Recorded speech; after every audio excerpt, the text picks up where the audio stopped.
네, 안녕하세요. 시리얼 킬러의 전원입니다. 오늘 얘기할 네 번째 주제는 간호법 제정입니다. 간호법 심의는 지난해 11월 24일 시작되어 각 직역의 의견 수렴과 4차례 심도 있는 논의를 거쳐 5월 9일 비로소 제1법안 소위원회를 통과하였습니다. 1차적으로 간호법안은 앞서 4월 27일 열린 법안 소위 논의에서 여야 의원들의 합의에 따라 세부조항 논의가 대부분 이루어졌습니다. 9일 국회 보건복지위원회 법안심사소위원회를 통과해서 전체회의 상정 의결을 앞두고 있습니다. 상임위 법안 소위를 통과한 법은 상임위 전체회의 의결과 법제사법위원회 자구 체계 수정 및 의결을 거쳐 본회의에서 최종 의결됩니다. 의사협회, 즉 의협은 간호법 제정에 대해서 강력한 반대를 주장하고 있는데요. 젊은 의사의 입장을 대변하는 대한전국인협의회는 지난 11일 성명을 통해서 여야 간 충분히 상의 없이 독단적으로 간호 법안을 통과시킨 국회 보건복지부위원회 소속 일부 위원들을 강력하게 비판한다며 새 정부 출범 직전 긴급하게 본 법안에 대해 충분한 논의 없이 통과시킨 점은 그 저희를 의심하게 만든다고 밝혔습니다. 그러나 사실과는 좀 다르게 여야 의원들의 합의에 따라 논의되었던 것으로 확인되었습니다. 간호법에 대해서 알아보기 이전에 간호사와 간호의 의미에 대해서 되짚어봐야겠다는 생각이 듭니다. 간호의 뜻은 눈으로 환자를 관찰하면서 손으로 직접 간호한다는 의미의 한자 간, 환자를 보호하고 옹호하고 구호하려면 말로써 비언어적 제스처를 통해서 약으로서 투병하고 있는 환자에게 간호를 제공한다는 의미의 호이고, 이것이 진정한 의미의 간호 정신이라고 합니다. 그렇다면 간호법을 제정하게 된 이유가 무엇일까요? 간호법을 제정하게 된 이유는 간호사 업무를 현실에 맞게 조정하고 인력 확보 등으로 처우를 개선한다는 취지라고 합니다. 1951년 제정한 의료법 틀 안에서는 갈수록 다양해지는 간호 업무를 제대로 규정하지 못한다는 문제의식을 갖고 있었습니다. 빠른 고령화와 만성질환 증가로 간호사의 업무 영역은 더 이상 간호에 그치지 않고 취약계층 대상 방문 건강관리, 가정간호, 노인 장기요양 방문간호, 만성질환 관리 등으로 넓어졌기 때문이죠. 이미 취업보건법, 학교보건법,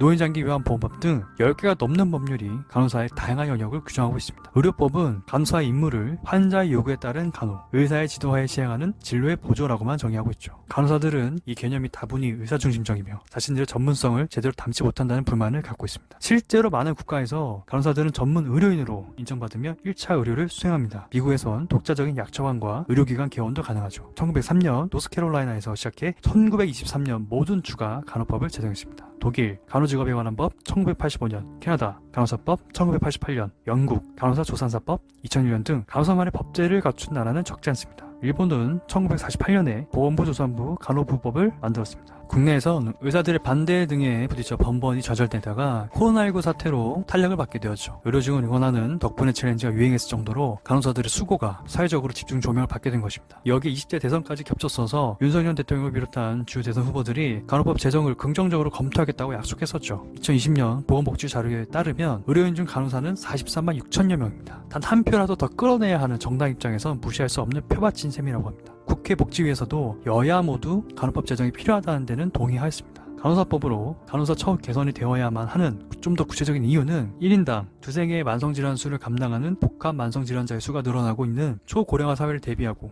팬데믹, 엔데믹의 주기적인 공중보건의 위기를 해결하기 위해서는 숙련된 간호 인력의 확보와 적정 배치, 지속근무 환경 조성을 위하여 간호법 제정은 필수적이라고 합니다.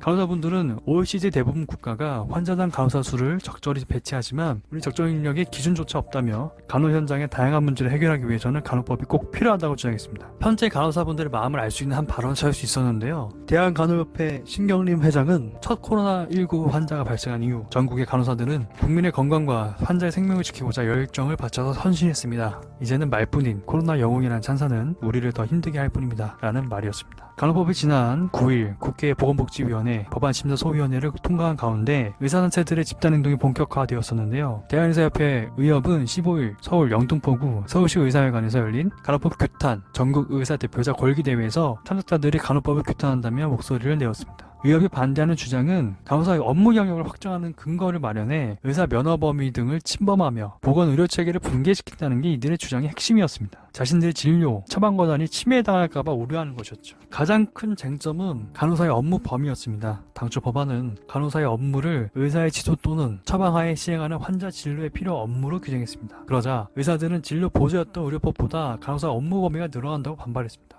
간호사가 처방전을 따로 받아 의사와 독립된 공간에서 단독 의료 행위를 할 가능성이 있다는 겁니다. 그러나 사회적 공감대에도 불구하고 의사들은 이번에도 간호법에 반대하고 있습니다. 이들은 의사, 한의사, 치과의사, 간호사 등의 역할과 책임을 규정한 의료법을 벗어나 간호사만의 법이 생긴다는 사실 자체를 불편해하고 있어 보였습니다. 간호법을 간호단독법이라고 부르는 데서 알 수 있듯이 말이죠. 의사들은 자신들의 고유 업무라고 여겼던 진료와 처방 권한을 간호사와 나눠 갖거나 간호사가 의사 없이 단독 개원을 할 가능성의 위협을 느끼고 있는 것 같습니다. 간호사들은 달라진 간호사의 업무를 법체계로 끌어들여야 한다고 주장하지만 의협은 간호사의 불법, 무면허, 의료행위를 합법화하는 것이라고 해석했습니다. 다만 현재의 쟁점은 어느 정도 해소된 상태입니다. 원래 발의한 법안은 간호사의 업무를 환자 진료에 필요한 업무라고 규정해 의사들이 반발했었죠. 하지만 복지부도 이에 신중한 검토가 필요하다고 주문했고 복지위 법안소위도 이를 받아들여서 의료법과 똑같이 의사의 지도하에 시행하는 진료의 보조라고 규정하기로 합의했습니다. 지금과 마찬가지로 간호사가 의사 없이 단독 개원하기는 사실상 쉽지 않은 셈이죠. 이 밖에도 간호사의 역할과 관련해 간호법을 다른 법에 우선에 적용한다는 등 여러 조항들을 수정했습니다. 의협은 역시 이 같은 독소 조항들이 사라졌다고 인정하면서도 간호법 폐기 입장을 여전히 고수하고 있습니다. 일단 간호법을 만들면 앞으로 방사선사, 물리치료사 등의 의료기관에 종사하는 다양한 직역이 독자적 법 체계를 요구할 명분을 준다고 보기 때문이라고 합니다. 의협은 모든 의료인이 유기적 협조 체계를 통해 국민에게 최고의 의료 서비스를 제공하도록 도모하는 현행 시스템의 균형을 초래해 자칫 의료 자체를 붕괴시킬 수 있는 악법이라고 주장했습니다. 대한의사협회 관계자는 간호법은 이제 방문간호와 같이 지역사회 간호 서비스도 다 하겠다는 취지라며 고령화가 진행되면서 지역사회 의료 서비스 수요가 증가할 텐데 서비스 질의 관리도 어렵고 특정 직역이 단독으로 수행하면 의료법 상충 행위가 많을 수 있다고 했고 이어 지역사회가 어디까지인지도 정의하기가 어렵고 단순 상처 치료만 봐도 욕창으로 이어질지 의사의 관리와 감독이 필요하다며 지역사회에서 간호한다는 것 자체가 이런 의사의 진단을 지연시키는 문제를 발생시킬 수 있다고 했습니다. 반면 대한간호협회는 이미 간호사들은 장기요양 기관, 학교, 어린이집 등 지역사회 다양한 영역에서 활동하고 있다고 강조했고 현행 의료법이 이를 포괄하지 못하고 있을 뿐이라고 주장했습니다. 대한간호협회 관계자는 지금도 주민자치센터에서는 독거어르신이나 장애인 가정을 돕기 위해 간호사들이 배치되어 있다며 그런데 현행 의료법에 따르면 간호사의 간호 관련 업무를 할 때 의료기관 내에서만 하게 되어 있어서 혈압이나 혈당 체크 같은 기본적인 바이탈 체크도 지역 주민의 집에 방문해서 할 수가 없다고 말했습니다. 간호사 단체에서는 장기요양기관, 학교, 어린이집 등 지역사회에서는 이미 간호사가 다양한 영역에서 활동하고 있다고 강조했고 간호협회에 따르면 의료기관에서 21만 3,900명,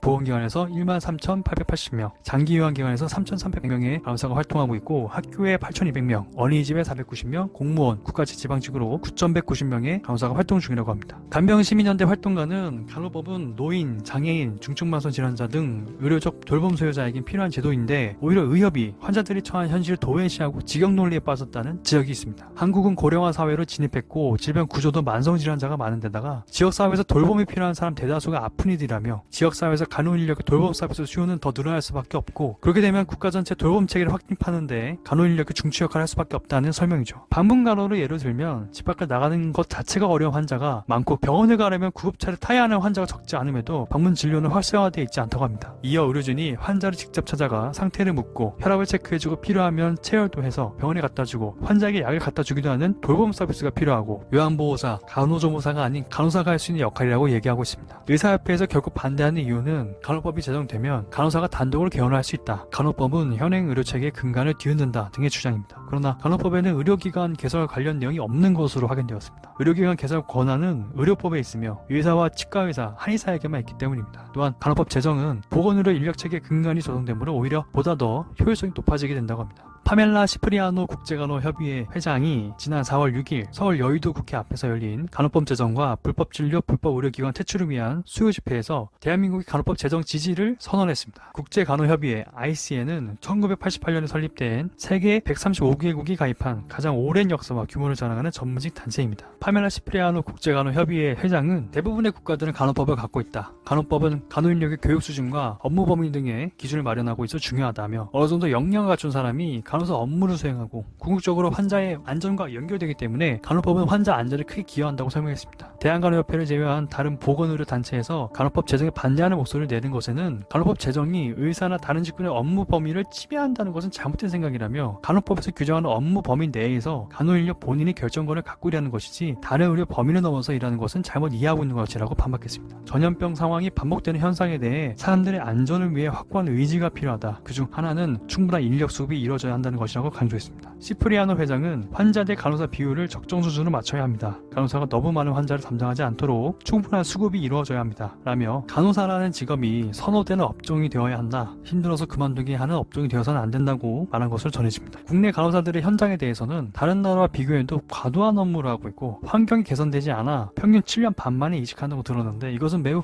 불행한 일이라고 우려의 목소리를 전했습니다. 시프리아노 회장은 환경 개선을 통해 보다 나은 직업 환경과 근무 조건을 만들어야 하고 간호사들을 보호하는 제도가 있어야 더 경륜을 갖춘 간호사들을 가질 수 있을 것이라고 말했습니다. 다만 간호법에 조금 아쉬운 점을 확인할 수 있었습니다. 간호법과 별개로 좀 더 핵심적인 법안이었는데요. 코로나19가 발생한 지 2년 동안 간호인력 부족 문제가 계속해서 제기되어 왔었는데요. 그래서 국민동원 청원으로 시작되었고 지난해 10월 간호사 1인당 담당 환자 수에 대한 법적 기준을 만들자는 내용을 핵심으로 간호사 1인당 담당 확자 수 축소에 관한 국민동의 청원이 진행되었고 국민 10만 명의 동의를 받아 국회 보건복지위원회에 회부되었습니다. 간호인력 인권법의 핵심은 간호사 1인당 담당 환자 수를 법으로 정하자는 데 있습니다. 간호인력 인권법은 일반 병동, 중환자실, 수술실, 신생아실, 응급실, 간호간병 통합서비스 병동 등의 간호사 1인당 근무조당 적정 환자 수를 구체적으로 명시하고 있죠. 또한 이를 지키지 않은 의료기관에 대한 처벌 규정을 명확히 하여 법적 강제성을 부여했죠. 의료법에 간호사 인력 기준이 명시되어 있지만 강제 조항이 없어 무용지물된 현실을 반영한 법안이라고 합니다. 간호인력 인권법의 핵심 내용으로 대체할 수 있을 것만 같았던 간호법 어디에도 해당 내용은 포함되어 있지 않다고 합니다. 지난 16일 국회 앞에서 진행되었던 간호인력 인권법 폐기 중단 및 재정 촉구 기자회견에서 한 간호사는 이렇게 발언했다고 합니다. 간호사 한 명이 18명이 넘는 환자도 봐야 하는 상황입니다. 병원은 말도 안 되는 근무 구조를 만들어 놓고 환자를 보라고 합니다. 간호사들은 혼자 감당할 수 없어 사직이라는 악순환의 고리로 들어갈 수밖에 없습니다. 이러한 상황에서 간호사들은 1인당 환자 수 법 제한은 언제 되는 거냐며 하루에도 몇 번씩 물어보며 신뢰 같은 희망을 놓지 않고 있습니다. 그런데도 이런 간호사들을 저버린 건 다름 아닌 국가입니다. 사직을 원하는 간호사들에게 우리가 열심히 하면 달라질 거다. 1인당 환자 수 법 제한가 되면 지금보다는 나아질 거라며 설득했지만 이제는 못할 것 같다며 발언을 했었죠. 간호인력인권법은 4월 27일 법안 소위가 진행된 후 심사가 2024년 5월 29일까지 연장되었음을 알리는 공문만 하나 받았을 뿐이죠. 간호인력인권법도 하루빨리 간호법과 별개로 제정되기를 바랍니다. 간호법이 제정되고 간호사들이 더 좋은 조건과 환경에서 일할 수 있다면 그 혜택은 결국 도움이 필요한 환자한테로 돌아갈 것이고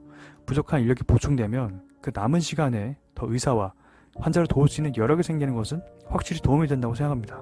의사협회는 어쩌면 겉으로는 국민의 건강을 명분으로 내세우지만 속으로는 의사 본인들의 영역을 견고히 지키려고만 하는 것이 아닌가 하는 생각이 듭니다. 어떤 좋은 명분이 있을지라도 결국 의료는 실제 국민들에게 직접적으로 도움이 되어야 할 것이기 때문에 자기 자신이 포함된 집단의 이익만이 아닌 같은 직군에 종사하는 분들을 좀 더 넓은 마음으로 받아들여서 간호사들뿐만 아니라 관련된 분들의 근무 처우 개선이 되어서 이로 인해 아프고 불편하신 분들이 더 좋은 치료와 의료 서비스를 받을 수 있기를 바랍니다. 오늘도 영상을 시청해주셔서 감사합니다. 여러분의 생각은 어떻습니까?